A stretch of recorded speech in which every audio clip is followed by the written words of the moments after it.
Hey guys, రీసెంట్గా నేను Godavari Papikondalu boat journey చేశాను. ఇంతకు ముందు ఎప్పుడు వెళ్ళలేదు. ఇది నా ఫస్ట్ బోట్ జర్నీ గోదావరిలో. మార్నింగ్ 11 అలా స్టార్ట్ అయ్యి రిటర్న్ 4:30కి తీసుకొచ్చారు బోటింగ్ పాయింట్ దగ్గరికి. మధ్యాహ్నం లంచ్కి ఒక ప్లేస్లో ఆపారు.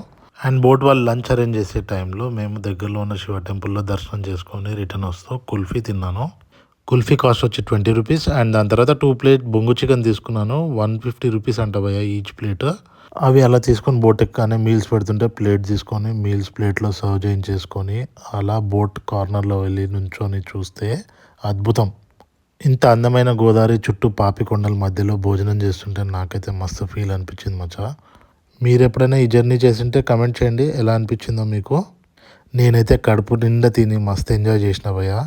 అండ్ ఆ మీల్స్లోకి బొంగు చికెన్ నంచుకొని తింటే మామూలుగా లేకుండే. కడుపు నిండా తిన్న తర్వాత వాళ్ళు ప్లే చేసిన పాటల మీద 2 స్టెప్పులు చేసిన ఎట్లా అనిపించిందో కమెంట్ చేయండి. ఉంటాను.